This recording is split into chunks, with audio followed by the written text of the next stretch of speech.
여러분 안녕하십니까? 천호산 맹약의 천호산입니다. 천호산 맹약 심화반 제37강 행운감법, 오늘 시간에는 세운 응용하는 법에 대해서 공부를 해보도록 하겠습니다. 세운 응용, 그렇습니다. 여러분 상담을 함에 있어 가지고 제일 중요한 부분이다, 이렇게 볼 수가 있습니다.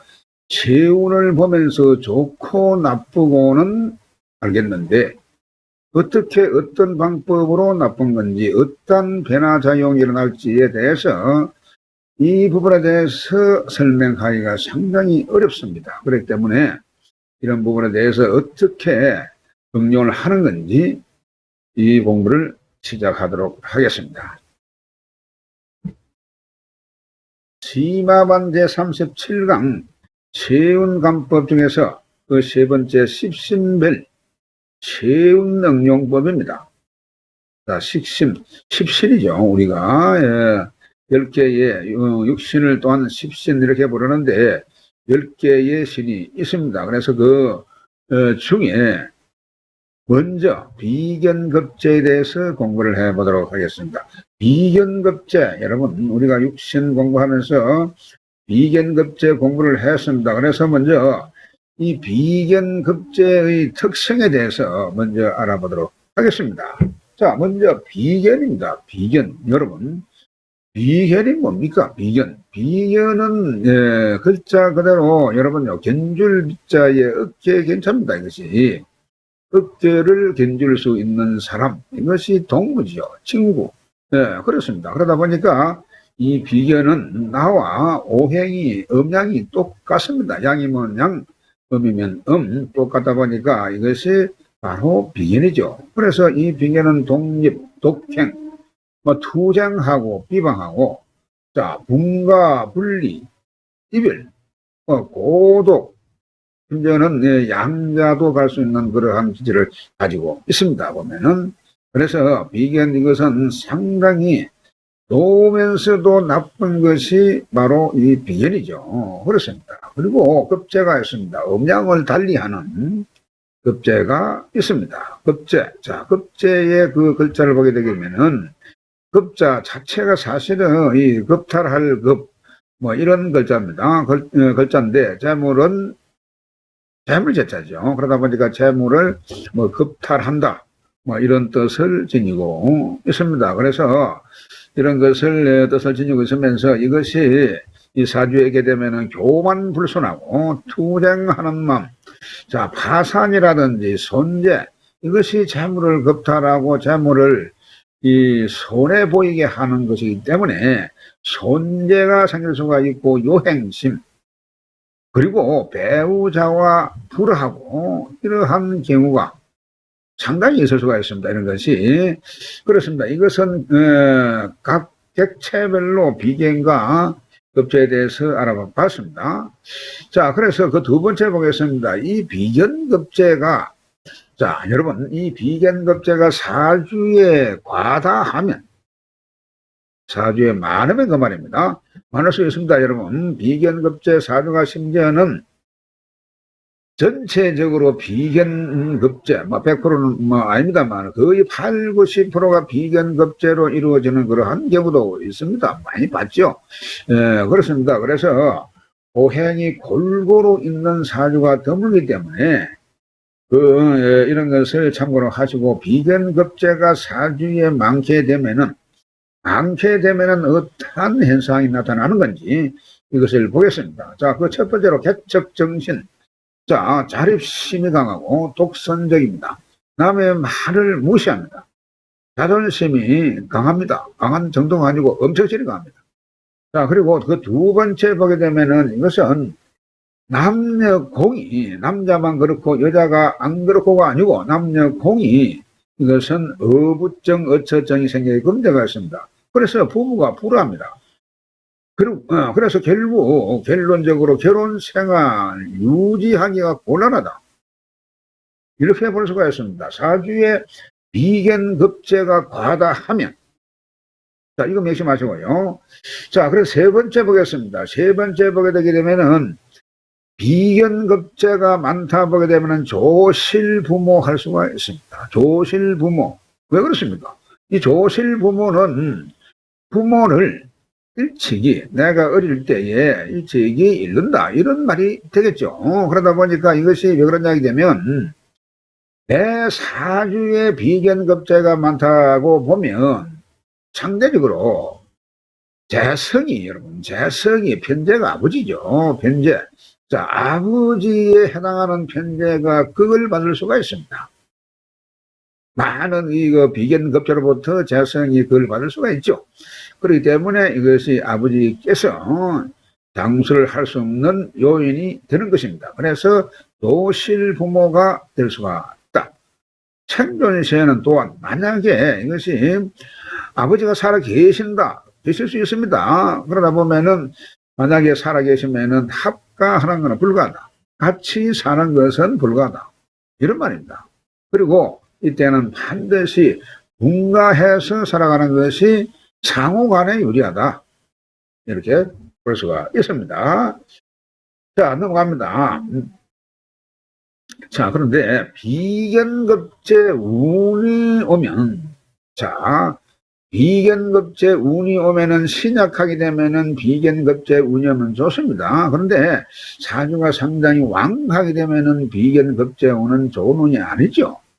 그래서 좋은 면과 안 좋은 면이 있습니다만은, 그래서 먼저 희신인 경우, 자, 비견급제가 희신인 경우 이 말입니다.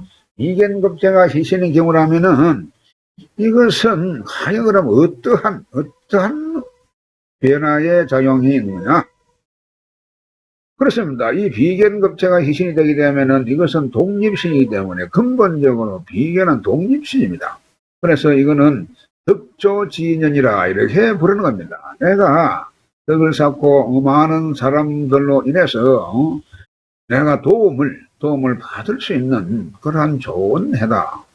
그 말입니다. 그러다 보니까 신업도 할 수 있고 창업도 할 수 있고 합자라든지 동업을 하고자 하는 사람들이 나한테 몰려온다. 네, 그런 내용이 되겠습니다. 그러니까 희신인 경우입니다. 희신인 경우이기 때문에 이렇게 동업을 할 수 있는 그러한 조건을 가지고 나한테 그런 사람들이 오게 된다. 그런 내용이 되겠습니다. 그래서 세분화해서 한번 보겠습니다. 매사에 자신감이 생깁니다.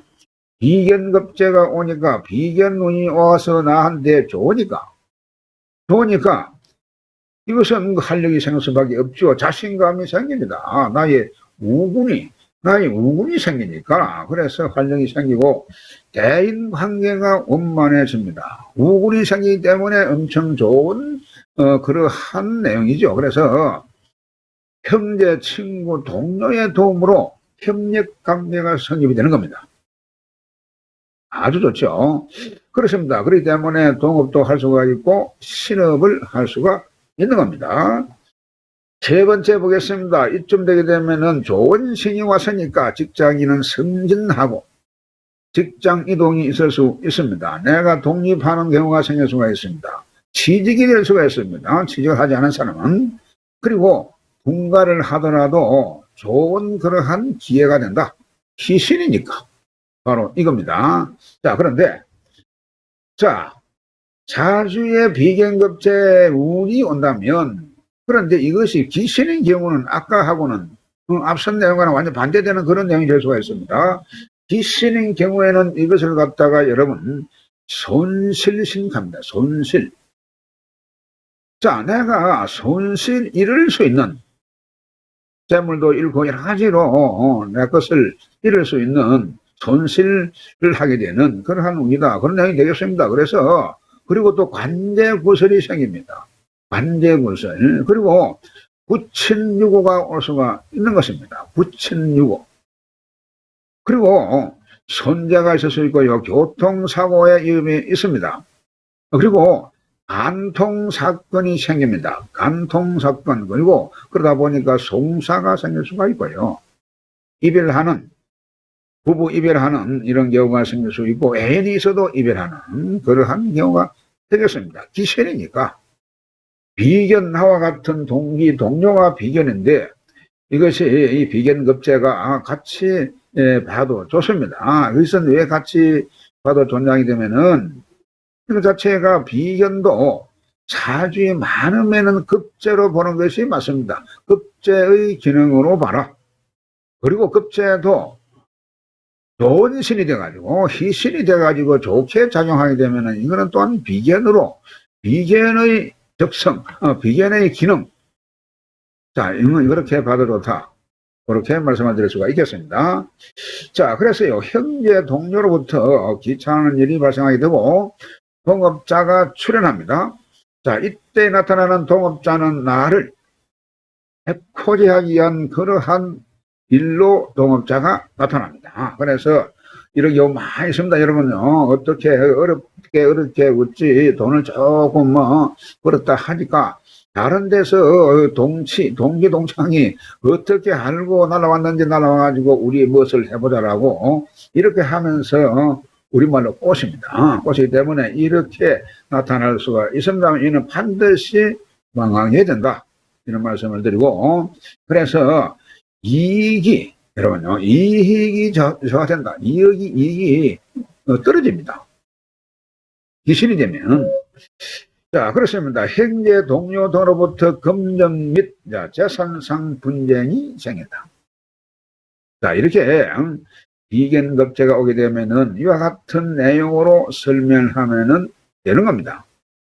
자, 여러분, 내가 사주를 봤을 때에 이것이 결국 누가 판단해 줄 수가 없습니다. 내가 보니까 이것이 신강이다 혹은 신약이다 이렇게 내가 판단을 했을 때에 자, 신약이 되게 되면은 비견급제는 좋죠. 그러니까 좋다. 이것은 희신운이네. 이렇게 보고 희신인 경우를 설명하면 되겠습니다. 그런데 희신인 경우는 내 사주에 비견급제가 많고 사주가 신앙한데, 자, 신앙한데 이 비견급제가 오게 되면 이는 나쁜 운이구나. 나쁜 운이 오는데 과연 어떠한 그러한 사건 사고가 생길 것이냐. 앞서 말씀드린 대로 간제구설이고 손실신이 있고 부친이 유할 수가 있고 말이죠. 여러 가지 교통사고, 간통사건 이런 것이 생길 수가 있다. 이렇게 설명하면은 이것이 바로 사주를 보는 힘, 사주를 보는 답이 되겠습니다. 넘어갑니다. 자, 비견급제. 자, 비견급제가 운용이 되면은 기신인 경우에 그 세 번째로 보겠습니다. 부부간의 고정이 생깁니다. 부부간의 정이 아주 쓴맛을 나타냅니다. 그리고 구설이 발생합니다. 최악의 경우는 생사매를 한다. 갈라서고 죽는다 이 말입니다. 사실은 그렇습니다. 그래서 네 번째로 보면은 남녀공이 배우자가 이심을 가지고 삼각관계가 발생한다. 배우자가 마음을 갖다가 두 가지 마음을 가지면서 이것이 바로 삼각관계죠. 그렇습니다. 그래서 부친과 불화할 수도 있고 그래서 별거하고 아버지가 하도 잔소리를 하고 하다 보니까 결국 아버지한테 같이 살 수 없는 그런 경우가 생기다 보니까 아버지는 내 독립하겠습니다. 이런 식으로 밖으로 나오는 경우, 이것이 기시는 경우에 그렇습니다. 기시는 경우에 비견급제가 기신운이다 이 말이죠. 기신운 때. 그래서 부친과 불화하고 혹 부친 신면에 이변이 생길 수도 있다. 사건 사고가 생길 수 있다. 그렇게 볼 수도 있는 겁니다. 자, 여섯 번째 보겠습니다. 자신이 강해가지고 독립하는 일도 생깁니다. 자, 내가 사주에 비견이 강한데 또 비견급제 운이 오면은 이것은 안 좋은 거니까. 자, 이렇게 내용을 훑어봤습니다. 그렇기 때문에 이런 중에서 한두 가지 경우가 혹은 두 가지, 세 가지의 경우가 발생할 수가 있는 겁니다. 자, 넘어갑니다. 자, 다음 시간에도 계속해서 세운 응용법에 대해서 공부해 보도록 하겠습니다. 대단히 수고 많으셨습니다. 다음 시간에 뵙겠습니다.